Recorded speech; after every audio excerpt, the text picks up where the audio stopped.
नमस्कार मित्रों, मैं महाराज कुमार गुप्ता आज के इस म्यूजिक क्लास में मित्रों आपको स्वागत करते हैं। यह म्यूजिक मैराथन का मित्रों 17 नंबर क्लास है। यदि आप डायरेक्ट वे में 17 नंबर देख रहे हैं मित्रों, तो इससे पहले जितने भी क्लास है सभी क्लास को आराम से ज्वाइन करके देख लें। मित्रों आज की क्लास में हम लोग चर्चा करेंगे TRA 2.0 में जितने भी प्रश्न पूछे गए हैं वही प्रश्न आपके पास मित्रों हम लाए हैं, ताकि हम लोग सभी प्रश्न को जान सके कि एग्जाम में किस तरीका से पूछा जाता है। अतः मित्रों जो भी बच्चे ए स्टेट की तैयारी कर रहे हैं, BPSC TRA 3.0 की तैयारी कर रहे हैं संगीत से, उनके लिए यह क्लास अति महत्वपूर्ण होने वाला है। मित्रों इस चैनल पर बच्चों प्रतिदिन सुबह 8 बजे और रात्रि 8 बजे मित्रों म्यूजिक की क्लास लिए जाते हैं। क्लास को प्रतिदिन आप जरूर ज्वाइन कर लें। बिना समय गवाए हुए मित्रों आज के प्रथम प्रश्न पर बारीकी से ध्यान दीजिए। नायक नायिका क्या होते हैं? नायक नायिका क्या होते हैं? ए में आपका मित्रों ऑप्शन है एक विशिष्ट राग के नाम, बी में बच्चों आपका ऑप्शन है एक गीत के बोल, सी में मित्रों गान के संगीत का अंग, डी में बच्चों उपयुक्त में से एक से अधिक और ई में आपका उपयुक्त में से कोई नहीं। तो बताइए मित्रों क्या आंसर होगा कि नायक नायिका क्या होते हैं। तो मित्रों इस प्रश्न का आंसर आपका हो जाएगा ऑप्शन नंबर ई, मतलब इनमें से उपयुक्त में से कोई सही नहीं है। मित्रों इसका सही क्या आंसर होगा, व्याख्या पर ध्यान दीजिएगा।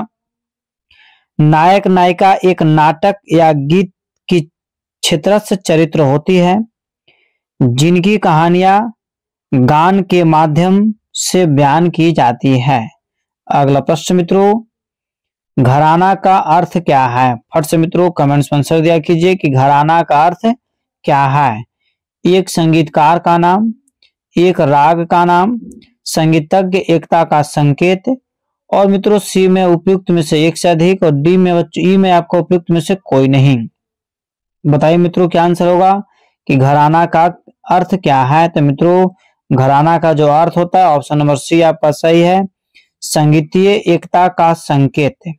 अगला प्रश्न मित्रों, ख्याल ध्रुपद ध्रुपद धमार ठुमरी टप्पा और तराना क्या है? फट से मित्रों कमेंट्स में आंसर दिया कीजिए। ए में आपका संगीत की कृतियां हैं, बी में मित्रों संगीत के रूप है, सी में आपका एक प्रकार का नृत्य है और डी में बच्चों आपका उपयुक्त में से एक से अधिक, ई में उपयुक्त में से कोई नहीं। तो फट से मित्रों कमेंट्स में आंसर दीजिए कि ख्याल ध्रुपद धमार ठुमरी टप्पा और तराना क्या है। तो मित्रों आपको बताते चलें यह सभी का सभी एक प्रकार के मित्रों संगीत की कृतियां हैं, मतलब ऑप्शन नंबर ए आपका क्या है, सही है। इस प्रकार बच्चों अगले प्रश्न की ओर हम लोग चलेंगे।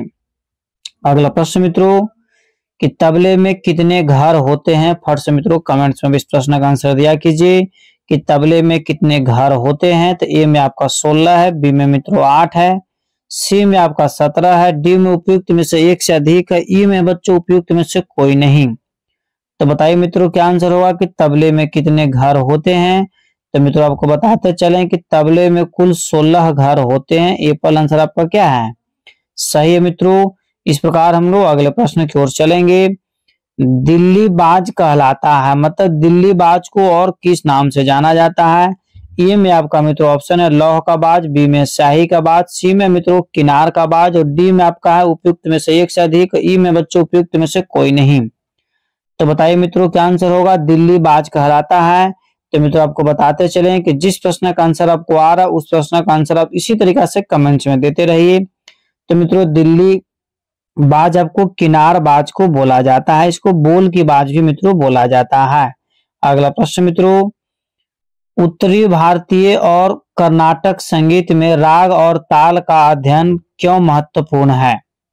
ये में बच्चों आपका ऑप्शन है ये दोनों संगीत पद्धतियां अलग अलग रसों का प्रदर्शन करती है, बी में मित्रों आपका ऑप्शन है ये दोनों भारतीय शास्त्रीय संगीत की मुख्य पद्धतियां हैं, सी में मित्रों आपका ये दोनों पद्धतियां संगीतीय कला में वीरता का प्रतीक है, डी में मित्रों उपयुक्त में से एक से अधिक, ई में बच्चों उपयुक्त में से कोई नहीं। फट से मित्रों कमेंट्स आप आंसर दीजिए।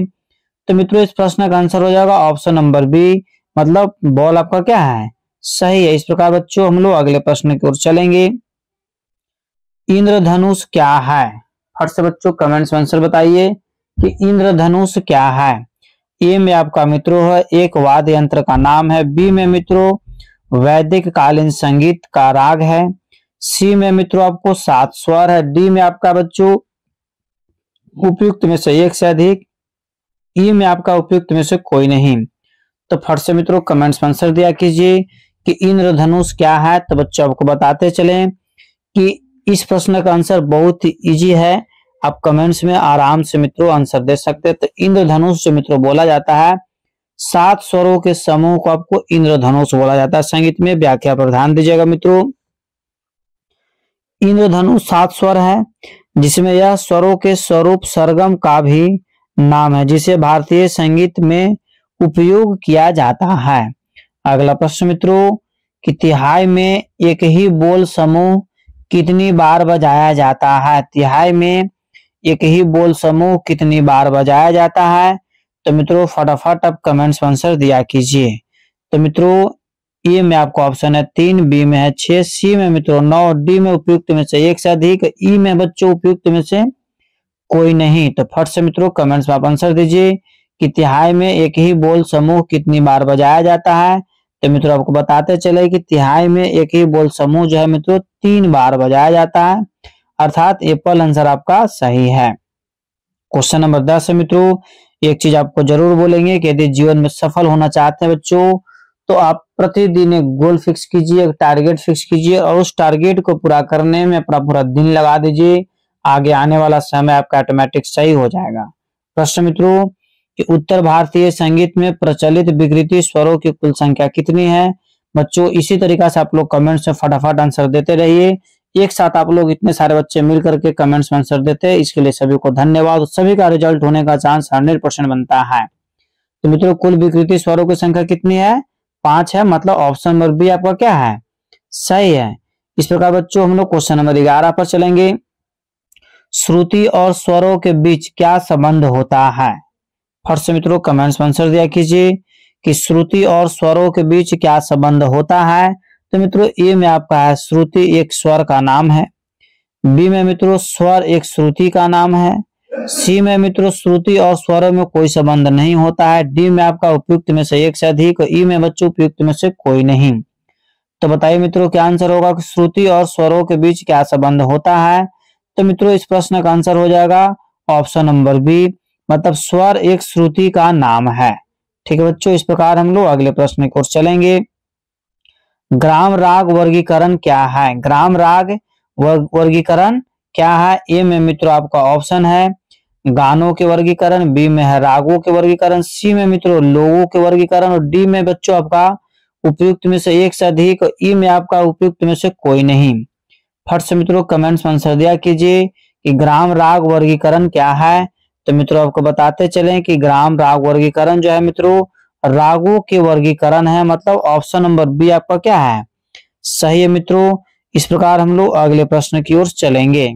अगला प्रश्न मित्रों मतंग ने कितने अलंकार माने हैं, अर्थात मतंग साहब के अनुसार अलंकार कितने हैं। ए में आपका 30 है, बी में आपका 33 है, सी में आपका 19 है, डी में मित्रों उपयुक्त में से एक से अधिक, ई में बच्चों उपयुक्त में से कोई नहीं। फट से मित्रों कमेंट्स में आंसर दीजिए कि मतंग ने कितने अलंकार माने हैं। तो बच्चों को बताते चले कि मतंग साहब जो है कुल 33 अलंकार माने हैं।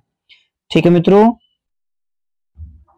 प्रश्न मित्रों बारीकी से ध्यान दीजिएगा कि सितार में तरब के तारों की संख्या कितनी होती है। फटाफट मित्रों कमेंट्स में आप आंसर दिया कीजिए, क्योंकि बहुत बार हम बता चुके हैं कि सितार में तरब के तारों की संख्या कितनी होती है बच्चों। ए में आपको 12 है, बी में आपको 13 है, सी में 11 है, डी में उपयुक्त में से एक से अधिक, ई में बच्चों उपयुक्त में से कोई नहीं। तो फटाफट आप कमेंट्स में आंसर दिया कीजिए कि सितार में तरब के तारों की संख्या कितनी होती है। तो बच्चों को बताते चले कि सितार में तरब की तारों की संख्या कुल 11 होती है। ऑप्शन नंबर सी बच्चों आपका क्या है, सही है। इस प्रकार मित्रों अगले प्रश्न पर हम लोग चलेंगे। राग की मुख्य जातियां हैं, मतलब राग की मुख्य जातियां कितनी है। मित्रों फट से आप कमेंट्स में आंसर जरूर दिया कीजिए कि राग की मुख्य जातियां कितनी है।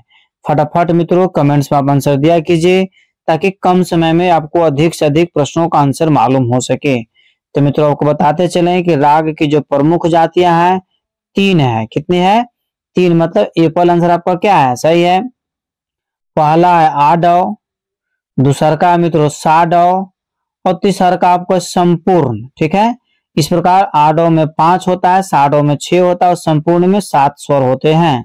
इस प्रकार मित्रों हम लोग अगले प्रश्न की ओर चलेंगे बच्चों कि वैदिक कालीन स्वर क्या है। वैदिक कालीन स्वर क्या है, तो ए में आपका मित्रों ऑप्शन है संगीत रचनाओं की एक संगठन, बी में है संगीत वाद्यों की एक व्यवस्था, सी में मित्रों आर्यों के एक धार्मिक संगीत के स्वर और डी में मित्रों उपयुक्त में से एक से अधिक, ई में बच्चों उपयुक्त में से कोई नहीं। तो बताइए मित्रों क्या आंसर होगा, वैदिक कालीन स्वर क्या है। तो बच्चों आपको बताते चलेंगे, जिस प्रश्न का आंसर आपको आ रहा है उस प्रश्न का आंसर आप कमेंट्स में जरूर दिया कीजिए। तो वैदिक कालीन स्वर जो है मित्रों आर्यों की एक धार्मिक संगीत स्वर है। ऑप्शन नंबर सी आपका क्या है, सही है। इस प्रकार बच्चों अगले प्रश्न की ओर चलेंगे, संगीत से संबंधित नाद है, मतलब नाद जो है मित्रों 2 प्रकार के होते हैं, तो संगीत से संबंधित नाद कौन सा है। ए में मित्रों अनाहत नाद, बी में है अनाहत चक्र, सी में मित्रों आहत नाद और डी में आपका ऑप्शन है उपयुक्त में से कोई नहीं, ई में मित्रों उपयुक्त में से कोई नहीं। तो फट से मित्रों कमेंट्स में आंसर दिया कीजिए कि संगीत से संबंधित नाद है, तो मित्रों इसका हो जाएगा ऑप्शन नंबर सी आहत नाद। आहत नाद का ही संगीत में प्रयोग किया जाता है। प्रश्न मित्रों कि कुल स्वरों की संख्या है। यदि इस प्रश्न का आंसर आप कमेंट्स में नहीं देते हैं तो बहुत ही दुख की बात है मित्रों, इस प्रश्न का आंसर आपको कमेंट्स में जरूर देना चाहिए। कुल स्वरों की संख्या कितनी है, तो मित्रों आपको बताते चलें कि 5 गो जो होता है विकृति स्वर होता है, 7 गो जो होता है मित्रों शुद्ध स्वर होता है और यही दोनों पांचों मिल करके कुल स्वरों की संख्या कितना हो जाता है 12। मतलब ऑप्शन नंबर बी आपका क्या है, सही है।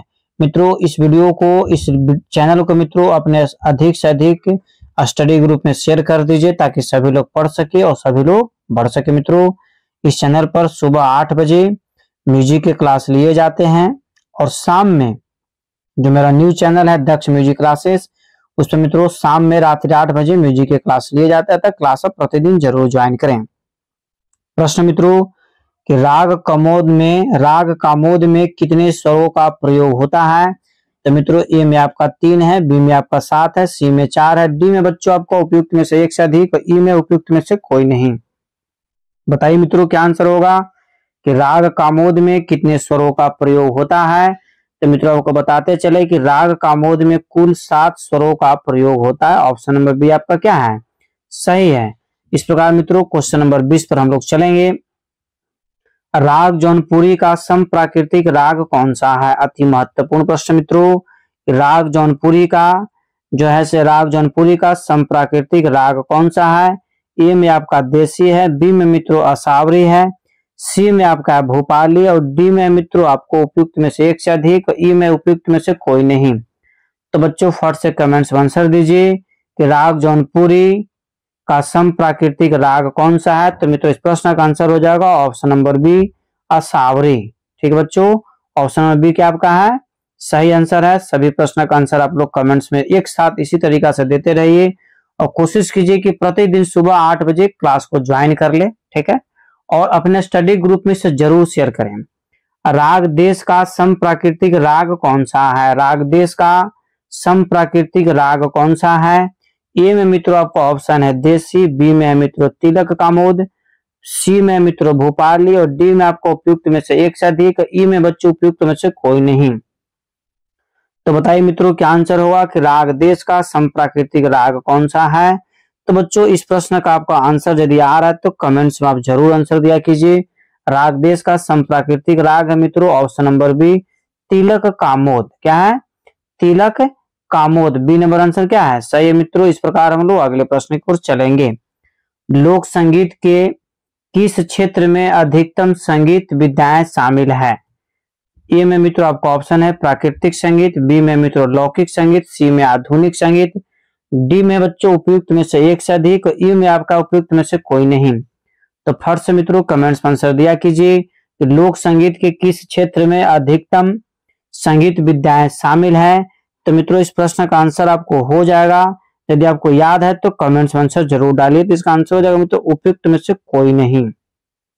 ठीक है, नहीं सॉरी मित्रों, उपयुक्त में से कोई नहीं इसका आंसर न हो करके ध्यान दीजिएगा। चलिए देखिए ध्यान दीजिएगा, इसको रिसर्च किया गया अभी इस पर किसी प्रकार का कोई डाउट नहीं मित्रों। लोक संगीत के किस क्षेत्र में अधिकतम संगीत विधाएं शामिल है? तो उपयुक्त में से कोई नहीं, मतलब ई नंबर आपका मित्रों सही आंसर है। इसकी व्याख्या देखिए आपको बता दे रहे हैं। लोक संगीत में प्राकृतिक, लौकिक और आधुनिक संगीत सभी शामिल होते हैं, लेकिन लोक संगीत इसकी मुख्य हिस्सा है। ठीक है मित्रों, इस प्रकार हम लोग अगले प्रश्न की ओर चलेंगे। अगला प्रश्न मित्रों, ताल में क्रिया कितने प्रकार की होती है? ताल में क्रिया कितने प्रकार की होती है? ए में आपका मित्रों 2 प्रकार, बी में 3 प्रकार, सी में मित्रों 4 प्रकार, डी में आपका उपयुक्त में से 1 से अधिक, ई में बच्चों उपयुक्त में से कोई नहीं। ताल में क्रिया कितने प्रकार की होती है? तो बच्चों को बताते चलें कि ताल में जैसे क्रिया होती है आपको 2 प्रकार की होती है। कितने प्रकार की होती है? 2 प्रकार के। ए पर आंसर आपका मित्रों क्या है? सही है। इस प्रकार बच्चों हम लोग अगले प्रश्न की ओर चलेंगे। हिंदुस्तानी संगीत पद्धति में रागों की कुल जातियां हैं। फट से मित्रों कमेंट्स में आंसर दिया कीजिए। हिंदुस्तानी संगीत पद्धति में रागों की कुल जातियां हैं। ए में आपको 9 है, बी में आपका 4 है, सी में बच्चों 6 है, डी में आपका उपयुक्त में से 1 से अधिक, ई में बच्चों उपयुक्त में से कोई नहीं। तो फट से मित्रों कमेंट्स में आंसर जरूर दीजिए कि हिंदुस्तानी संगीत पद्धति में रागों की कुल जातियां हैं। तो मित्रों रागों की कुल जाति आपको 9 मानी गई है। ए पर आंसर आपका क्या है? सही है। इस प्रकार हम लोग अगले प्रश्न की ओर चलेंगे। संगीत रत्नाकर में कुल कितने अध्यायों का वर्णन है? बताइए आंसर। फट से मित्रों ऐसे ऐसे प्रश्न का आंसर आपको कमेंट्स में देखते के साथ ही दे देना चाहिए। और मित्रों पेड फॉर पीडीएफ, तब तक आप लोग आंसर दीजिए। पेड फॉर पीडीएफ मित्रों आपका एक ऑफर चल रहा है। आप जैसे एग्जाम के मद्देनजर देखते हुए मित्रों इस नंबर पर आप हमसे कांटेक्ट करें। आपको तत्काल मित्रों संपूर्ण पीडीएफ आपको बुक की तरह, किताब की तरह आपको भेज दिया जाएगा, ताकि आप कम समय में अधिक से अधिक तैयारी कर लें। तो बहुत अच्छा आप लोग को कमेंट्स में सही आंसर है। इस प्रश्न का जितने भी बच्चे आंसर दिए सभी का सभी आंसर सही है मित्रों। 7 नंबर, मतलब संगीत रत्नाकर में कुल कितने अध्याय है? तो 7 अध्याय मित्रों। सभी का आंसर सही है। इस प्रकार अगले प्रश्न की ओर चलेंगे। लोक संगीत में उत्तराधिकारी क्षेत्र का क्या महत्व है? लोक संगीत में उत्तराधिकारी क्षेत्र का क्या महत्व है? ए में बच्चों आपका ऑप्शन है साहित्य, बी में है गायन, सी में है नृत्य, डी में बच्चों आपको उपयुक्त में से 1 से अधिक, ई में आपको उपयुक्त में से कोई नहीं। तो फटाफट मित्रों कमेंट्स में आप आंसर दिया कीजिए कि लोक संगीत में उत्तराधिकारी क्षेत्र का क्या महत्व है। तो मित्रों इस प्रश्न का आंसर आपका हो जाएगा उपयुक्त में से 1 से अधिक। उपयुक्त में से 1 से अधिक कहने का मतलब है कि ऑप्शन नंबर डी क्या है? सही है। ध्यान दीजिएगा मित्रों व्याख्या पर। उत्तराधिकारी क्षेत्र साहित्य, गायन और नृत्य सभी महत्वपूर्ण है। उत्तराधिकारी क्षेत्र के महत्व मित्रों साहित्य भी जरूरी है, गायन भी और नृत्य भी। इस प्रकार तीनों यदि मिल जाएगा तो ऑप्शन क्या होगा? डी नंबर, उपयुक्त में से 1 से अधिक। अगला प्रश्न मित्रों, भारतीय लोक संगीत में किस अंग की मुख्यता होती है? भारतीय लोक संगीत में किस अंग की मुख्यता होती है? तो ए में आपका मित्रों सुर है, बी में आपका ताल है, सी में मित्रों साहित्य है, डी में उपयुक्त में से 1 से अधिक, ई में बच्चों उपयुक्त में से कोई नहीं। तो बताइए मित्रों क्या आंसर होगा कि भारतीय लोक संगीत में किस अंग की मुख्यता होती है? तो मित्रों आपको बताते चले कि सभी प्रश्न TRE 2.0 में मित्रों पूछा हुआ प्रश्न है। अतः आप कमेंट्स में आंसर जरूर दीजिए कि भारतीय लोक संगीत में किस अंग की मुख्यता होती है। तो मित्रों इस प्रश्न का आंसर आपको हो जाएगा साहित्य का। ऑप्शन नंबर सी क्या है? सही है। इस प्रकार मित्रों हम लोग अगले प्रश्न की ओर चलेंगे। अगला प्रश्न मित्रों, 4 ताल, सुल ताल, तीव्र ताल डॉट डॉट डॉट इत्यादि में गाई जाने वाली गायन शैली कहलाती है।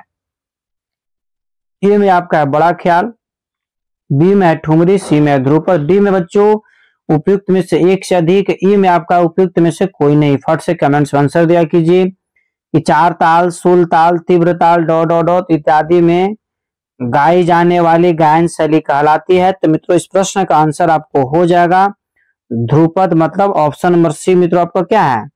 सही है। इस प्रकार मित्रों अगले प्रश्न की ओर हम लोग चलेंगे। अगला प्रश्न मित्रों कि नाद की कितनी विशेषताएं होती है? बताइए। इस प्रश्न का भी यदि आंसर यदि हम ही को बताना पड़े तो समझिए कि बहुत दुख की बात है कि नाद की कितनी विशेषताएं होती है। मित्रों फट से आप कमेंट्स में आंसर दीजिए कि नाद की कितनी विशेषताएं होती है। क्योंकि ऐसे ऐसे प्रश्न आने का चांस ज्यादा होता है और ऐसा ही प्रश्न में हम लोग को गलती होने का चांस भी ज्यादा होता है, क्योंकि बहुत ज्यादा हम लोग हल्का समझ जाते हैं। नाद की कुल कितनी विशेषताएं हैं? तो 3 विशेषताएं हैं। सभी का आंसर आप लोग का सही है और सभी लोग इसी तरीका से कमेंट्स में आंसर देते भी रहिए। कोशिश कीजिए कि क्वेश्चन आते के साथ बारीकी से क्वेश्चन और ऑप्शन पढ़ करके तुरंत कमेंट्स में आंसर डालें और प्रत्येक क्वेश्चन को आप कमेंट्स में आंसर डालिए, ताकि आपको क्लियर हो जाएगा कि जो आपको याद है सही याद है या गलत याद है। इस प्रकार मित्रों सभी को दिल से धन्यवाद। अगला प्रश्न है, विकृत स्वरों का प्रयोग सर्वप्रथम किसने किया? विकृत स्वरों का प्रयोग सर्वप्रथम किसने किया? ए में आपका मित्र नारद साहब, बी में सारंगदेव, सी में मतंग ऋषि, डी में मित्रों उपयुक्त में से एक से अधिक, ई में बच्चों आपको उपयुक्त में से कोई नहीं। बताइए मित्रों, फटाफट कमेंट्स में आंसर दिया कीजिए कि विकृत स्वरों का प्रयोग सर्वप्रथम किसने किया। तो बच्चों इस प्रश्न का आंसर यदि आपको आ रहा है तो कमेंट्स में आप जरूर दीजिए, ठीक है, कि विकृत स्वरों का प्रयोग सर्वप्रथम किसने किया। इसी तरीका से आप लोग कमेंट्स में आंसर दिया कीजिए, ताकि सभी का जो है निश्चित रूप से बच्चों आपका रिजल्ट हो जाए। तो इस प्रश्न का बच्चों आपका आंसर हो जाएगा उपयुक्त में से एक से अधिक। ऑप्शन नंबर डी आपका क्या है? सही, अर्थात विकृति स्वरों का प्रयोग सर्वप्रथम किसने किया था? तो आज तक मित्रों क्लियर नहीं हो पाया है। नारद साहब भी किए हैं, सारंगदेव भी किए हैं और मतंग ऋषि भी किए हैं। इस प्रकार मित्रों ऑप्शन नंबर डी क्या है? सही है। अगला प्रश्न मित्रों कि प्रमुख गायन शैलियां कौन सी है? प्रमुख गायन शैलियां कौन सी है? ए में आपका मित्रों ऑप्शन है हिंदुस्तानी शास्त्रीय, बी में कर्नाटक शास्त्रीय, सी में मित्रों गजल, डी में उपयुक्त में से एक से अधिक, ई में मित्रों आपका उपयुक्त में से कोई नहीं। तो बताइए मित्रों क्या आंसर होगा कि प्रमुख गायन शैलियां कौन सी है? तो मित्रों आपको बताते चलें कि इसमें से जो सटीक आंसर है आप कमेंट्स में तुरंत आंसर डालिए, क्योंकि जिस प्रश्न का आंसर आप दे देते हैं वह प्रश्न आपको 100% मित्रों याद हो जाता है। तो मित्रों प्रमुख गायन शैलियां कौन सी है मित्रों? तो हिंदुस्तानी शास्त्रीय संगीत जैसे प्रमुख गायन शैली है। इस प्रकार मित्रों हम लोग अगले प्रश्न की ओर चलेंगे। किस शैली में विशेष रूप से राग रस को महत्व दिया जाता है? किस शैली में विशेष रूप से राग रस को महत्व दिया जाता है? ए में आपका मित्रों ऑप्शन है भारतीय फोल्क, ठीक है, बी में है क्लासिक वेस्टर्न, सी में मित्रों सूफी संगीत और डी में उपयुक्त में से एक से अधिक, ई में बच्चों आपको उपयुक्त में से कोई नहीं। तो मित्रों इस प्रश्न का आंसर आपको कमेंट्स में जरूर देना चाहिए। तो किस शैली में विशेष रूप से राग रस का महत्व दिया जाता है? तो सूफी संगीत में। ऑप्शन नंबर सी आपका क्या है? सही है मित्रों। इस प्रकार हम लोग अगले प्रश्न की ओर चलेंगे कि पंडवानी लोक संगीत किस राज्य का है?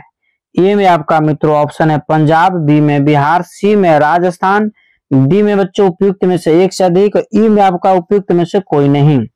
तो फर्स्ट आप कमेंट्स में आंसर दीजिए कि पंडवानी लोक संगीत किस राज्य का है। तो मित्रों आपको बताते चले कि पंडवानी लोक नृत्य संगीत जो है आपको राजस्थान का। ऑप्शन नंबर सी क्या है? सही है। इस प्रकार मित्रों और हम लोग अगले प्रश्न की ओर चलेंगे।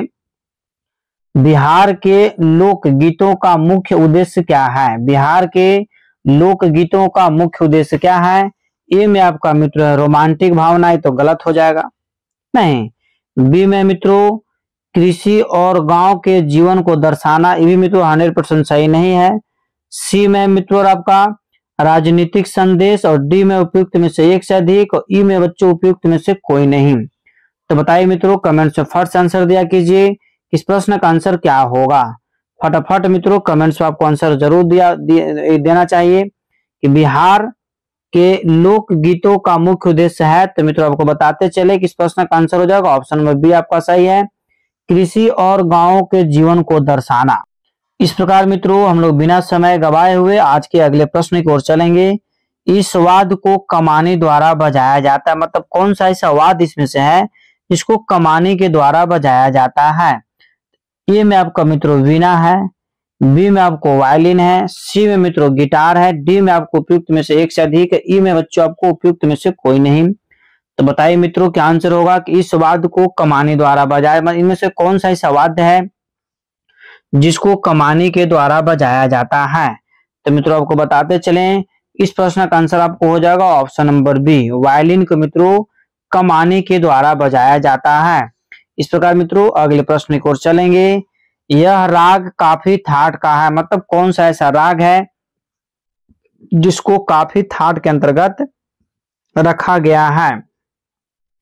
तो ए में आपका मित्रों देसी है, बी में आपका बच्चों ललित है, सी में भीम पलासी, डी में मित्रों उपयुक्त में से एक से अधिक, ई में बच्चों उपयुक्त में से कोई नहीं। तो फर्स्ट आप कमेंट्स में जरूर आंसर दीजिए। यह राग काफी ठाट का है, तो मित्रों भीम पलासी राग जो है से काफी ठाट का है। इस प्रकार मित्रों इस प्रश्न का आंसर जो हो गया ऑप्शन नंबर सी। सभी बच्चे एक साथ मिलकर के आप लोग पढ़ रहे हैं, इसीलिए सभी को धन्यवाद। क्योंकि पढ़ने का सबसे उत्तम तरीका यही है कि एक ग्रुप डिस्कशन में पढ़ा कीजिए, ताकि कम समय में सभी को अधिक से अधिक तैयारी हो जाएगा। प्रश्न मित्रों, गायक के गुण दोष क्या होते हैं? फट से कमेंट्स में आंसर दीजिए कि गायक के गुण दोष क्या होते हैं। ए में आपका मित्रों है स्वरों में सुंदरता की कमी, बी में आपका है ताल में अनियमितता, सी में मित्रों श्रुति के अस्तित्व में विघ्न, और डी में मित्रों उपयुक्त में से एक से अधिक, और ई में बच्चों उपयुक्त में से कोई नहीं। तो फट से मित्रों कमेंट्स में आंसर दीजिए कि गायक के गुण दोष क्या होते हैं। तो मित्रों इस प्रश्न का आंसर आपको हो जाएगा ऑप्शन नंबर डी, मतलब उपयुक्त में से एक से अधिक। गायक के गुण और दोष जो होते हैं मित्रों, स्वरों में सुंदरता की कमी को मित्रों हम लोग दोष बोलते हैं, ताल में अनियमितता को भी दोष बोलते हैं, और स्वरों के अस्तित्व में विघ्न पर उसको भी हम क्या बोलेंगे, दोषी गुण के अंतर्गत मित्रों आ जाता है। इस प्रकार ऑप्शन नंबर डी क्या है, सही है। अगला प्रश्न मित्रों कि गंभीर प्रकृति का गीत कौन सा है? गंभीर प्रकृति का गीत कौन सा है? ए में आपका ठुमरी है, बी में मित्रों टप्पा है, सी में आपका ध्रुपद है, डी में मित्रों उपयुक्त में से एक से अधिक, ई में बच्चों उपयुक्त में से कोई नहीं। तो बताइए मित्रों क्या आंसर होगा कि गंभीर प्रकृति का गीत कौन सा है? तो मित्रों इस प्रश्न का आंसर आपको हो जाएगा ध्रुपद, मतलब ऑप्शन नंबर सी आपका क्या है, सही है। सभी प्रश्न मित्रों आपके एग्जाम्स के लिए अनिवार्य है, अतः सभी को आप कंफर्म याद कर लीजिए। अगला प्रश्न मित्रों, राग में प्रयोग किए जाने वाले स्वरों की तालबद्ध रचना क्या कहलाती है? राग में प्रयोग किए जाने वाले स्वरों की तालबद्ध रचना क्या कहलाती है? ए में आपका मित्रों ऑप्शन है होली, बी में मित्रों स्वर मालिक, सी में मित्रों त्रिवट, डी में उपयुक्त में से एक से अधिक, ई में बच्चों उपयुक्त में से कोई नहीं। तो फट से बच्चों कमेंट्स में आंसर जरूर दीजिए कि राग में प्रयोग किए जाने वाले स्वरों की तालबद्ध रचना क्या कहलाती है। तो मित्रों इस प्रश्न का आंसर हो जाएगा स्वर मालिक, मतलब ऑप्शन नंबर बी आपका क्या है, सही है। सभी प्रश्न का आंसर मित्रों कमेंट्स में जरूर दिया कीजिए। अगला प्रश्न है कि भरत ने विकृति स्वरों की संख्या कितनी मानी है? फट से बच्चों कमेंट्स में आंसर जरूर दिया कीजिए कि भरत साहब ने विकृति स्वरों की संख्या कितनी मानी है। फटाफट मित्रों कमेंट्स में आंसर आप दिया कीजिए। मित्रों ए में आपका ऑप्शन है 1, बी में है 2, सी में है 3, डी में बच्चों उपयुक्त में से एक से अधिक, ई में आपका उपयुक्त में से कोई नहीं। बताइए फट से कमेंट्स में आंसर। अति महत्वपूर्ण प्रश्न मित्रों आपके एग्जाम्स के लिए कि भरत ने विकृति स्वरों की संख्या कितनी मानी है। तो मित्रों आपको बताते चलें कि भरत साहब के अनुसार विकृति स्वरों की संख्या 2 माना गया। कितना माना गया है? 2, मतलब ऑप्शन नंबर बी आपका मित्रों क्या है, सही है। ठीक है, इस प्रकार बच्चों हम लोग अगले प्रश्न की ओर चलेंगे।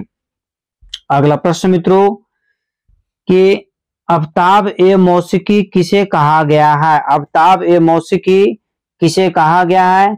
ए में आपका मित्रों अल्लाह रखा, बी में मित्रों उस्ताद फयाज खां, सी में मित्रों सौरी मियां, डी में उपयुक्त में से एक से अधिक, ई में बच्चों उपयुक्त में से कोई नहीं। तो बताइए मित्रों क्या आंसर होगा कि आफ्ताब ए मौसिकी किसे कहा गया है। तो बच्चों आपको बताते चलें कि आफ्ताब ए मौसिकी जो बोला गया है मित्रों उस्ताद फयाज खां को बोला गया है। ऑप्शन नंबर बी आपका क्या है, सही है। इस प्रकार मित्रों हम लोग अगले प्रश्न की ओर चलेंगे। आगरा घराना का विशेष संबंध किस घराने से है? आगरा घराना का विशेष संबंध किस घराना से है? ए में आपका मित्रों ऑप्शन है पटियाला, बी में है ग्वालियर, सी में मित्रों किराना, डी में बच्चों उपयुक्त में से एक से अधिक, ई में उपयुक्त में से कोई नहीं। तो फट से मित्रों कमेंट्स में आंसर दीजिए कि आगरा घराना का विशेष संबंध किस घराने से है। तो मित्रों हो जाएगा ग्वालियर घराना से, मतलब ऑप्शन नंबर बी क्या है, सही है मित्रों। इस प्रकार हम लोग अगले प्रश्न की ओर चलेंगे। अगला प्रश्न है कि जो व्यक्ति पद रचना व स्वर रचना करता है उसे क्या कहते हैं? अति महत्वपूर्ण प्रश्न बच्चों आपका कि जो व्यक्ति पद रचना वह स्वर रचना करता है उसे क्या कहते हैं? ए में आपका गायक है। बी में मित्रों आपका ऑप्शन है नायक, ये भी गलत है। सी में वाग्यकर। डी में मित्रों उपयुक्त में से एक से अधिक। ई में बच्चों उपयुक्त में से कोई नहीं। फट से कमेंट्स में आंसर दीजिए कि जो व्यक्ति पद रचना व स्वर रचना करता है उसे मित्रों क्या बोला जाता है? वाग्यकर बोला जाता है। मतलब पद की रचना भी करता है और स्वर की भी रचना करता है। आंसर क्या हो गया? Option number C. बच्चों आप इस क्लास को अधिक से अधिक अपने स्टडी ग्रुप में शेयर कीजिए। जितने भी आपके सगे संबंधित व्यक्ति हैं सभी को इस प्लेटफॉर्म पर जोड़ने का काम कीजिए, ताकि हमें भी सपोर्ट मिलेगा और आपको भी मित्रों 100% सपोर्ट मिलेगा। मित्रों चैनल को भी तुरंत सब्सक्राइब कर लीजिए। कोमल स्वर कितने हैं बताइए। इस प्रश्न का आंसर आपको देना जरूरी है कि नहीं? कोमल स्वर कितने हैं? फटाफट मित्रों कमेंट्स में आंसर दीजिए कि कोमल स्वर कितने हैं। ए में आपका 3 है, बी में आपका 7 है, बी में मित्रों 4 है, सॉरी सी में 4 है, डी में मित्रों आपका ऑप्शन है उपयुक्त में से एक से अधिक, ई में बच्चों उपयुक्त में से कोई नहीं। तो बताइए मित्रों क्या आंसर होगा कि कोमल स्वर कितने हैं? तो मित्रों आपको बताते चलें कुल कोमल स्वरों की संख्या 4 है। मतलब ऑप्शन नंबर सी आपका क्या है? सही है। इस प्रकार मित्रों अगले प्रश्न की ओर हम लोग चलेंगे। राग मियां मल्हार का समप्राकृतिक राग कौन सा है? अति महत्वपूर्ण प्रश्न मित्रों। राग मियां मल्हार का समप्राकृतिक राग कौन सा है? ए में आपका देसी है, बी में मित्रों असावरी है, सी में आपका भोपाली है, डी में बच्चों उपयुक्त में से एक से अधिक, ई में आपका उपयुक्त में से कोई नहीं। तो फट से मित्रों आप कमेंट्स में जरूर आंसर दीजिए कि राग मियां मल्हार का समप्राकृतिक राग कौन सा है। तो मित्रों इस प्रश्न का आंसर हो जाएगा उपयुक्त में से कोई नहीं। ऑप्शन नंबर ई क्या आपका है? सही है। अब आपको कमेंट्स में आंसर बताना है कि राग मियां मल्हार का समप्राकृतिक राग कौन सा है। मित्रों आप कमेंट्स में जरूर आंसर दीजिए इस प्रश्न का, क्योंकि इसका आंसर हम बहुत बार बता चुके हैं। इस प्रकार आपका उत्तरदायित्व बनता है इस प्रश्न का आंसर आप कमेंट्स में जरूर दें। इस प्रकार मित्रों अगले प्रश्न की ओर हम लोग चलेंगे। अगला प्रश्न है कि राग अंडाना का समप्राकृतिक राग कौन सा है? फट से मित्रों कमेंट्स में आंसर दीजिए कि राग अंडाना का समप्राकृतिक राग कौन सा है। तो ए में आपका है मित्रों देसी, बी में दरबारी कन्हड़ा, सी में मित्रों भोपाली, डी में उपयुक्त में से एक से अधिक, ई में बच्चों उपयुक्त में से कोई नहीं। तो फट से मित्रों कमेंट्स में आंसर दीजिए कि राग अंडाना का समप्राकृतिक राग कौन सा है। तो मित्रों इस प्रश्न का आंसर आपको हो जाएगा ऑप्शन नंबर बी दरबारी कन्हड़ा। इस प्रकार मित्रों अगले प्रश्न की ओर हम लोग चलेंगे। राग स्वरों का विस्तार किसमें मिलता है? राग स्वरों का विस्तार किसमें मिलता है? ए में आपका मित्रों रूपक लाप है, बी में है राग आलाप, सी में मित्रों परमेल परिवेशक राग, डी में बच्चों उपयुक्त में से एक से अधिक, ई में आपका उपयुक्त में से कोई नहीं। तो बताइए मित्रों क्या आंसर होगा? फट से मित्रों कमेंट्स में आप आंसर जरूर दिया कीजिए। राग के स्वरों का विस्तार किसमें मिलता है? तो मित्रों आपको बताते चले किसका आंसर हो जाएगा राग आलाप में। ऑप्शन नंबर बी आपका क्या है? सही है मित्रों। इस प्रकार हम लोग जैसे इसकी व्याख्या पर भी आप ध्यान दे सकते हैं कि राग के स्वरों का विस्तार राग आलाप में मिलता है। दूसरे शब्दों में जिसमें राग के 10 लक्षण का पालन होता है उसे राग आलाप कहते हैं। ठीक है मित्रों। इसमें आलाप की पूर्व गायक राग का पूर्ण परिचय देता है। इस प्रकार मित्रों अगले प्रश्न की ओर हम लोग चलेंगे। पुरिया और धनाश्री मिश्रित राग कौन सा है? पुरिया और धनाश्री मिश्रित राग कौन सा है? तो मित्रों कमेंट्स में फट से आंसर दिया कीजिए। ए में आपका ऑप्शन है देसी, बी में दरबारी कन्हड़ा, सी में मित्रों पुरिया धनाश्री, डी में मित्रों उपयुक्त में से एक से अधिक, ई में बच्चों उपयुक्त में से कोई नहीं। फट से कमेंट्स में आंसर लगातार दिया कीजिए कि पुरिया और धनाश्री मिश्रित राग कौन सा है। तो मित्रों इस प्रश्न का आंसर आपको हो जाएगा पुरिया धनाश्री। ऑप्शन नंबर सी आपका क्या है? सही है। इस प्रकार मित्रों हम लोग अगले प्रश्न की ओर चलेंगे। जो कुछ भी हम कानों द्वारा ग्रहण करते हैं क्या कहलाता है? किसी भी प्रकार का ध्वनि मित्रों जो मेरा कान जैसे ग्रहण कर लेता है, सुन लेता है, उसको हम क्या कहते हैं? ए में आपका नायक है, बताइए। बी में मित्रों आपका ध्वनि है, सी में बच्चों आपका वाग्यकर है, डी में आपका उपयुक्त में से एक से अधिक, ई में बच्चों उपयुक्त में से कोई नहीं। तो बताइए मित्रों क्या आंसर होगा कि जो कुछ भी हम कानों द्वारा ग्रहण करते हैं, ठीक है, क्या कहलाता है? तो मित्रों इस प्रश्न का आंसर आपको हो जाएगा ध्वनि कहलाता है। क्या कहलाता है? जो भी हमारा कान सुन लेता है उसको ध्वनि कहते हैं, ठीक है। और ध्वनि नहीं दे करके मित्रों यदि ऑप्शन में नाद रहता तो उसको नाद भी आप टिक आउट कर सकते हैं। इस प्रकार हम लोग अगले प्रश्न की ओर चलेंगे। ध्वनि का आधार क्या है? ध्वनि का आधार क्या है बताइए मित्रों। ध्वनि का जो बेस है, आधार है मित्रों, क्या है? ए में आपका ताल है, बी में मित्रों वाद है, सी में आपका कंपन है, डी में उपयुक्त में से एक से अधिक, ई में बच्चों उपयुक्त में से कोई नहीं। तो फर्स्ट से मित्रों कमेंट्स में आंसर दीजिए कि ध्वनि का आधार क्या है। तो मित्रों इस प्रश्न का आंसर आपको हो जाएगा इसी तरीका से आप लोग कमेंट्स में आंसर दिया कीजिए कि ध्वनि का आधार क्या है, तो कंपन है। क्या है? कंपन। ऑप्शन नंबर सी बच्चों पर क्या है? सही आंसर है। अगला प्रश्न मित्रों कि अचल स्वर कौन कौन से हैं? बताइए। प्रश्न का आंसर आपको देना जरूरी 100% एकदम है कि अचल स्वर की संख्या कौन कौन सी है। तो फर्स्ट से मित्रों कमेंट्स में आंसर दीजिए। ए में है सा और नी, बी में मित्रों सा और म, सी में बच्चों सा और प, डी में उपयुक्त में से एक से अधिक, ई में मित्रों आपको उपयुक्त में से कोई नहीं। तो फर्स्ट से मित्रों कमेंट्स में आंसर दीजिए कि अचल स्वर कौन कौन से हैं। तो मित्रों आपको बताते चलें कि सा और प को मित्रों अचल स्वर बोला जाता है। सा और प को अचल स्वर बोला जाता है। इस प्रकार मित्रों अगले प्रश्न की ओर चलेंगे हम लोग। चार वस्तुओं का मिश्रण क्या कहलाता है? चार वस्तुओं का मिश्रण क्या कहलाता है? ए में आपका मित्रों होली है, बी में चतुरंग है, सी में मित्रों त्रिवट है, डी में आपका उपयुक्त में से एक से अधिक, ई में बच्चों उपयुक्त में से कोई नहीं।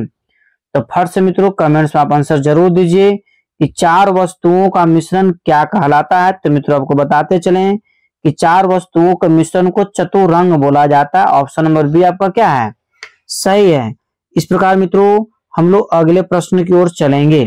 अगला प्रश्न मित्रों, पंडित किशन महाराज कौन सा वाद्य बजाते हैं? अब बताइए। इस प्रश्न का आंसर आपको तुरंत देना चाहिए कि पंडित किशन महाराज कौन से वाद्य को बजाते हैं। ए में मित्रों आपका सितार है, बी में तबला है, सी में मित्रों पियानो है, डी में आपका उपयुक्त में से एक से अधिक, ई में बच्चों उपयुक्त में से कोई नहीं। तो बताइए फटाफट आंसर कि पंडित किशन महाराज कौन से वाद्य को बजाते हैं। तो मित्रों आपको बताते चलें कि पंडित किशन महाराज तबला वादक है। क्या बजाते हैं? तबला बजाते हैं। अर्थात कहने के मतलब कि बी आंसर आपका क्या हो गया? सही हो गया। इस प्रकार मित्रों हम लोग अगले प्रश्न की ओर चलेंगे।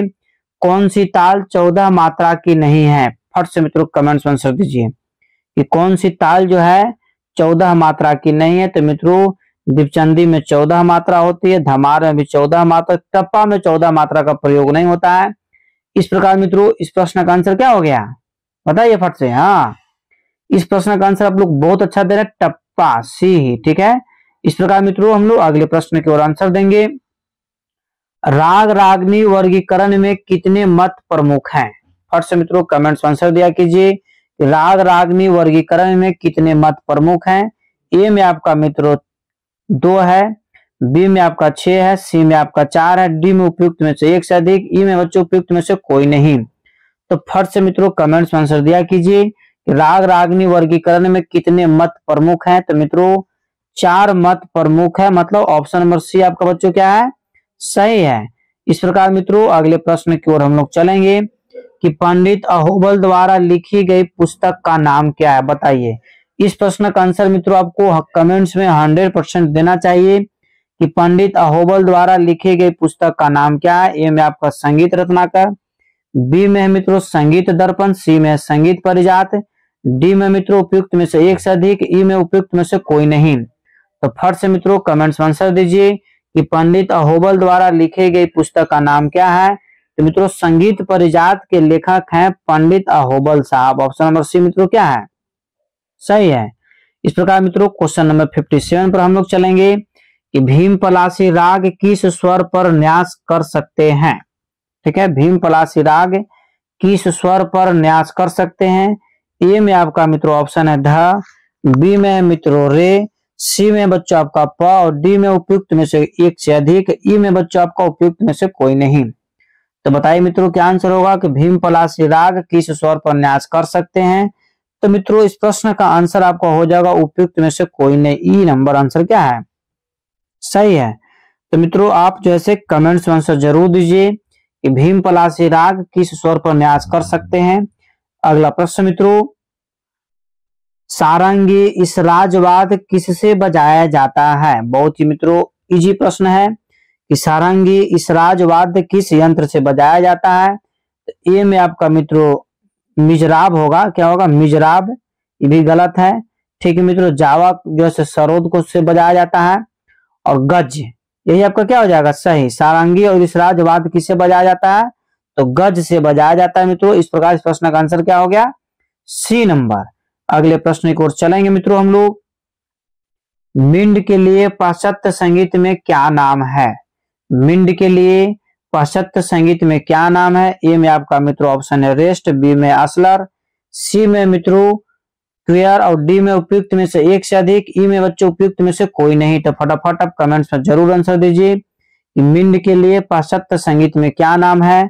तो मित्रों इस प्रश्न का आंसर हो जाएगा आपको असलर, बी नंबर आंसर क्या है, सही है। सभी प्रश्न का आंसर मित्रों कमेंट से फटाफट आप इसी तरीका से देते रहिए। अगला प्रश्न मित्रों कि 7 स्वर वाले राग को क्या कहते हैं। अति महत्वपूर्ण प्रश्न आपका है कि 7 स्वर वाले राग को क्या कहते हैं मित्रों। आप जरूर कमेंट्स में इस प्रश्न का आंसर दीजिए।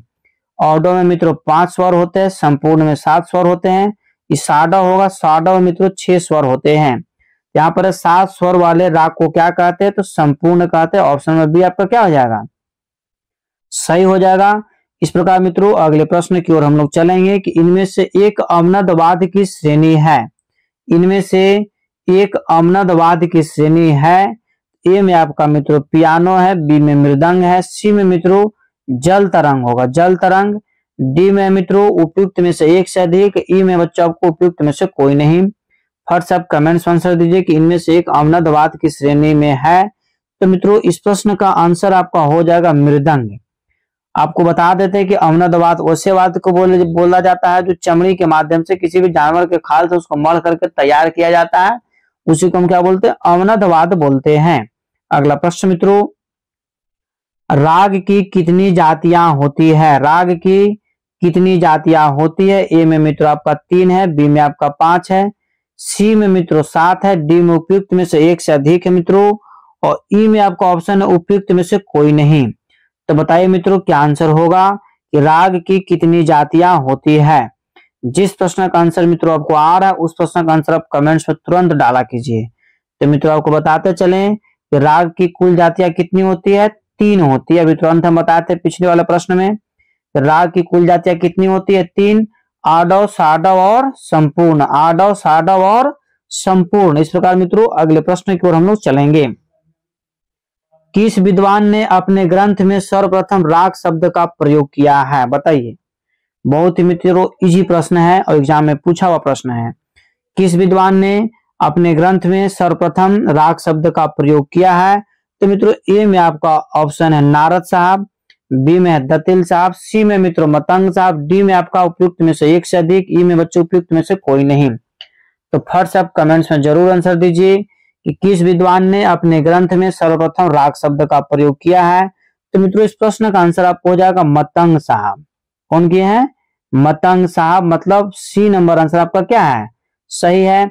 इस प्रकार मित्रों अगले प्रश्न की ओर हम लोग चलेंगे।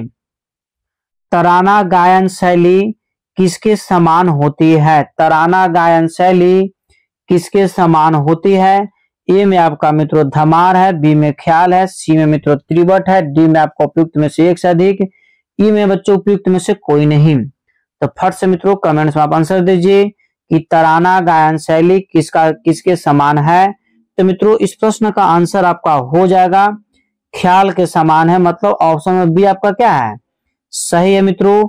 इस प्रकार हम लोग अगले प्रश्न की ओर चलेंगे। अगला प्रश्न मित्रों कि भरत काल में वृंद को क्या संज्ञा दी गई है। भरत काल में वृंद को क्या संज्ञा दी गई है। तो ए में आपका कुतुब है, बी में मित्रों तुर्य है, सी में आपका तुर्यांग है, डी में बच्चों आपका उपयुक्त में से एक से अधिक, ई में बच्चों उपयुक्त में से कोई नहीं। तो फट से मित्रों कमेंट्स में आप आंसर दीजिए कि भरत काल में वृंद को क्या संज्ञा दी गई है। तो मित्रों भरत काल में वृंद को आपको कुतुब की संज्ञा दी गई है। एपल आंसर मित्रों आपका क्या है, सही है। इस प्रकार बच्चों हम लोग अगले प्रश्न की ओर चलेंगे। यति के प्रकार हैं, बताइए फट से कमेंट्स में आंसर, यति के कितने प्रकार हैं। फटाफट मित्रों कमेंट्स में आंसर दिया कीजिए क्योंकि सभी प्रश्न आपके एग्जाम्स के लिए अति महत्वपूर्ण है। ठीक है बच्चों, इस प्रकार आप बताइए कि यति के प्रकार हैं, तो ए में आपका 5 है, बी में मित्रों 7 है, सी में आपको 9 है, डी में बच्चों उपयुक्त में से एक से अधिक, ई में मित्रों उपयुक्त में से कोई नहीं। तो बताइए मित्रों क्या आंसर होगा कि यति के कितने प्रकार हैं। तो मित्रों आपको बताते चले कि यति के कुल 5 प्रकार हैं। कितने प्रकार हैं? 5 प्रकार है, मतलब ए पर आंसर आपका क्या है? सही है। इस प्रकार मित्रों यह यूट्यूब पर पहला ऐसा चैनल है जो कम समय में अधिक से अधिक प्रश्नों का आंसर करवा दिया जाता है। अतः मेरा उद्देश्य है कि कम से कम 30 सेकंड में मित्रों एक प्रश्न का आंसर आपको करवा दें। अगला प्रश्न मित्रों, तबले पर बजने वाले बोल ताल वध होकर जब अभ्यास में आने लगे क्या कहलाता है? ए में आपका मित्रों वर्ण है, बी में आपका मित्रों टुकड़ा है, सी में आपका कायदा है, डी में मित्रों उपयुक्त में से एक से अधिक, ई में बच्चों उपयुक्त में से कोई नहीं। तो बताइए मित्रों क्या आंसर होगा कि तबले पर बजने वाले बोल ताल वध होकर जब अभ्यास में आने लगे वह क्या कहलाता है? तो कायदा कहलाता है। ऑप्शन नंबर सी आपका क्या है? सही है मित्रों। इस प्रकार हम लोग अगले प्रश्न की ओर चलेंगे। संपूर्ण साडव जाति में कितने स्वर होते हैं? संपूर्ण साडव जाति में कितने स्वर होते हैं? ए में आपका मित्रों 7 से 6 है, बी में मित्रों 7 से 2 है, डी में आपका 8 से 6, सॉरी सी में 8 से 6 और डी में मित्रों उपयुक्त में से एक से अधिक, ई में बच्चों उपयुक्त में से कोई नहीं। तो बताइए मित्रों क्या आंसर होगा कि संपूर्ण साडव जाति में कितने स्वर होते हैं? तो मित्रों आपको बताते चले कि संपूर्ण साडव जाति में कुल स्वरों की संख्या होता है 7 से 6।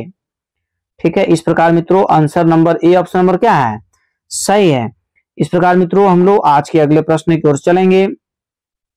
पश्तो ताल में कितनी मात्रा होती है? फट से मित्रों कमेंट्स में आंसर दिया कीजिए और सभी बच्चे को कमेंट्स में आंसर दीजिए। बहुत सारे बच्चे अभी ऐसे जुड़े हुए हैं जो सिर्फ देख रहे हैं कि सर क्या आंसर बता रहे। नहीं, गलत से आपको डरना नहीं है, आप सभी प्रश्न का आंसर जरूर दीजिए। इतने सारे बच्चे जुड़े हुए हैं, ठीक है। 2 ही 4-5 आदमी का जैसे कमेंट्स क्यों आता है? क्योंकि 4 ही 5 व्यक्ति एक्टिव है। आप भी एक्टिव होइए यदि सफलता पाना है तब। तो पश्तो ताल में कितनी मात्राएं होती है? ए में आपका 9 है, बी में 11 है, सी में 7 है, डी में मित्रों उपयुक्त में से एक से अधिक, ई में बच्चों उपयुक्त में से कोई नहीं। तो बताइए मित्रों क्या आंसर होगा कि पश्तो ताल में कितनी मात्रा होती है? तो मित्रों आपको बताते चलें कि इस प्रश्न का आंसर आपका हो जाएगा 7 मात्रा होती है। ऑप्शन नंबर सी आपका क्या है? सही है। इस प्रकार मित्रों अगले प्रश्न की ओर हम लोग चलेंगे कि विकृति स्वर कितने हैं? फट से मित्रों कमेंट्स में आंसर जरूर दीजिए कि विकृति स्वरों की संख्या कितनी है। ए में आपका 1, बी में है 2, सी में है 4, डी में मित्रों उपयुक्त में से एक से अधिक, ई में बच्चों उपयुक्त में से कोई नहीं। तो फट से कमेंट्स में आंसर दीजिए कि विकृति स्वरों की कुल संख्या कितनी बताई गई है? तो 5 बताई गई मित्रों। इस प्रकार आंसर क्या हो गया? ई नंबर। अगला प्रश्न मित्रों कि संगीत नामक पत्रिका किस संस्थान ने निकालती है? ए में मित्रों आगरा, बी में हाथरस, सी में मित्रों बनारस और डी में मित्रों उपयुक्त में से एक से अधिक, ई में बच्चों उपयुक्त में से कोई नहीं। फटाफट आप कमेंट्स में आंसर दिया कीजिए कि संगीत नामक पत्रिका किस संस्थान ने निकालती है। तो मित्रों इस प्रश्न का आंसर हो जाएगा हाथरस। ऑप्शन नंबर बी क्या है? सही है। ठीक है मित्रों अगला प्रश्न है कि विभिन्न ताल वाद्यों के सामूहिक रूप से प्रदर्शन को क्या कहते हैं? विभिन्न ताल वाद्यों के सामूहिक रूप से प्रदर्शन को क्या कहते हैं? ए में आपका मित्रों ताल कचहरी, बी में है ताल माला, सी में मित्रों वाद वृंद, डी में है मित्रों आपका उपयुक्त में से एक से अधिक, ई में बच्चों उपयुक्त में से कोई नहीं। तो बताइए मित्रों क्या आंसर होगा कि विभिन्न ताल वाद्यों के सामूहिक रूप से प्रदर्शन को क्या कहते हैं? तो मित्रों इसको वाद वृंद बोला जाता है। ऑप्शन नंबर सी आपका क्या है? सही है। अगला प्रश्न मित्रों पंचम सवारी ताल कितने मात्राओं के होते हैं? फटाफट मित्रों कमेंट्स में आप जरूर आंसर दीजिए कि पंचम सवारी ताल कितनी मात्राओं का होते हैं। ए में आपका 5, बी में 10, सी में मित्रों 15, डी में उपयुक्त में से एक से अधिक, ई में बच्चों उपयुक्त में से कोई नहीं। तो बताइए दोस्तों क्या आंसर होगा कि पंचम सवारी ताल कितनी मात्राओं की होती है? तो मित्रों 15 मात्रा की होती है। ऑप्शन नंबर सी आपका क्या है? सही है। इस प्रकार बच्चों अगले प्रश्न की ओर चलेंगे। इनमें एक राग औडो जाति का है। कौन सा ऐसा राग है जिसमें मित्रों औडो जाति का है? बिहाग, बी में आपका हमीर, सी में बहार और डी में मित्रों उपयुक्त में से एक से अधिक, ई में बच्चों उपयुक्त में से कोई नहीं। तो बताइए मित्रों क्या आंसर होगा कि इनमें एक राग औडो जाति का है तो मित्रों आपको बताते चले कि अति महत्वपूर्ण प्रश्न है और इस प्रश्न का आंसर आप कमेंट्स पर जरूर दीजिए। तो मित्रों विभाग जो है मित्रों आपको ऑडो जाति का एपल आंसर आपका क्या है, सही है। इस प्रकार हम लोग अगले प्रश्न की ओर चलेंगे। तार सप्तक की ध्वनिया का स्थान कौन सा है, तार सप्तक की ध्वनि का स्थान कौन सा है। तो मित्रों ए में आपका ऑप्शन है छाती, बी में मित्रों तालु, सी में हाथ, डी में मित्रों उपयुक्त में से एक से अधिक, ई में बच्चों उपयुक्त में से कोई नहीं। तो बताइए मित्रों क्या आंसर होगा कि तार सप्तक की ध्वनि का स्थान कौन सा है। तो मित्रों इस प्रश्न का आंसर आपको हो जाएगा तालु। क्या हो जाएगा, तालु। इसके पिछले वाले क्लास में मित्रों हम आपको बताए हैं कि मंद्र सप्तक की ध्वनि का स्थान कहाँ है, तो छाती है, ठीक है। इस प्रकार बच्चों इसका आंसर क्या हो गया, बी नंबर। तार सप्तक का जो है ध्वनि स्थान है तालु। त से तार याद रखिए और त से तालु याद रखिए, दोनों काम आपका हो जाएगा। त से तालु, त से तार, ठीक है। और मंद्र छाती। अगला प्रश्न मित्रों, उस्ताद फैयाज खान किस घराने के कलाकार थे। अति महत्वपूर्ण प्रश्न मित्रों, उस्ताद फैयाज खान किस घराने के कलाकार थे। ए में आपका ऑप्शन मित्रों पटियाला, बी में आगरा, सी में मित्रों किराना, डी में बच्चों उपयुक्त में से एक से अधिक, ई में है आपका उपयुक्त में से कोई नहीं। तो फट से आप कमेंट्स में आंसर दीजिए कि उस्ताद फैयाज खान किस घराने के कलाकार थे। तो मित्रों आपको बताते चलें, उस्ताद फैयाज खान जो है मित्रों आपको आगरा घराने के कलाकार थे। किस घराने का, आगरा घराने का। अगला प्रश्न मित्रों कि चतुर्दंड प्रकाशिका के लेखक कौन है।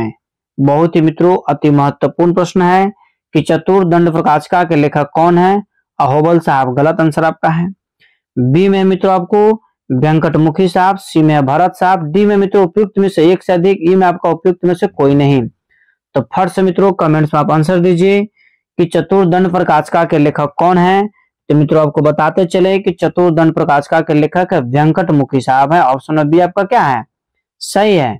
इस प्रकार मित्रों अगले प्रश्न की ओर हम लोग चलेंगे कि रुद्र ताल में कितनी मात्राएं होती है। लगता है कि बहुत बार इस प्रश्न का आंसर आपको बता चुके हैं कि रुद्र ताल में कितनी मात्राएं होती है। तो मित्रों ए में आपका 11 है, बी में 12 है, सी में 13 है, डी में बच्चों आपको उपयुक्त में से एक से अधिक, ई में उपयुक्त में से कोई नहीं।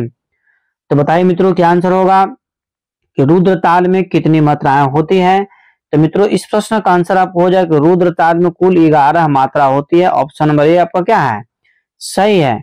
इस प्रकार मित्रों हम लोग अगले प्रश्न की ओर चलेंगे। अगला प्रश्न मित्रों कि रजा खानेबाज को क्या कहते हैं, ठीक है। रजा खानेबाज को क्या कहते हैं। ए में आपका मित्रों ऑप्शन है कलकत्तावादी बाज, ठीक है। बी में है मित्रों आपका इलाहाबादी बाज, सी में मित्रों बंबई वादी बाज, डी में मित्रों उपयुक्त में से एक से अधिक, ई में बच्चों उपयुक्त में से कोई नहीं। तो फट से मित्रों आप कमेंट्स में आंसर दीजिए। इतना आपको हिंट कर रहे हैं कि क्वेश्चन में ही इस प्रश्न का आंसर छुपा हुआ है। रजा खानेबाज को क्या कहते हैं मित्रों, तो आपको बताते चले कि रजा खानेबाज को जो है मित्रों रजा खानीवादी ही बोला जाता है। अर्थात मित्रों इसका आंसर हो जाएगा ई नंबर, ठीक है, क्योंकि रजा खानी के ऑप्शन में दिया ही नहीं है। इस प्रकार मित्रों आज का अंतिम प्रश्न है। यदि मित्रों आप इस चैनल पर पहली बार विजिट कर रहे बच्चों तो चैनल को आप तुरंत सब्सक्राइब कर लें, ठीक है। और मित्रों बहुत कठिन परिश्रम के बाद जो है मित्रों वीडियो को तैयार किया जाता है। आप जो है लाइक जरूर करें। अपने स्टडी ग्रुप में मित्रों आपको शेयर करना उत्तरदायित्व बनता है, ताकि जितने सारे बच्चे आपके साथ जुड़ेंगे उतना सारा बच्चा जैसे आप लोग को सफलता मिलेगा। प्रश्न मित्रों किस वर्ष संगीत परिजात लिखा गया था। संगीत परिजात के लेखक आपको अहोबल साहब हैं। तो मित्रों प्रश्न है कि किस वर्ष संगीत परिजात लिखा गया था। ए में 1540, बी में 1889, सी में बच्चों 1650, डी में बच्चों आपका उपयुक्त में से एक से अधिक, ई में आपका उपयुक्त में से कोई नहीं। तो मित्रों फर्स्ट आप कमेंट्स में जरूर आंसर दीजिए कि किस वर्ष संगीत परिजात को लिखा गया था। तो मित्रों इस प्रश्न का आंसर हो जाएगा 1650, मतलब ऑप्शन नंबर सी आपका क्या है, सही है। इस प्रकार बच्चों आज का क्लास यहाँ पर समाप्त किया गया। यदि आप इस चैनल पर पहली बार विजिट कर रहे हैं मित्रों तो चैनल को भी तुरंत सब्सक्राइब जरूर कर लें और मित्रों लाइक जरूर करें। और मित्रों इसे अपने स्टडी ग्रुप में जरूर शेयर किया कीजिए ताकि सभी लोग पढ़ सके बढ़ सके। मित्रों एग्जाम के मद्देनजर रखते हुए मित्रों पेड फॉर पीडीएफ मित्रों कोर्स चल रहा है। इस नंबर पर आप हमसे कांटेक्ट करके मित्रों संपूर्ण कोर्स आप खरीद सकते हैं, ताकि आपका रिजल्ट एक सीट आपका निश्चित हो जाए। तब तक के लिए आप स्वस्थ रहिए, मस्त रहिए। एक बार प्रेम से बोलिए भारत माता की जय।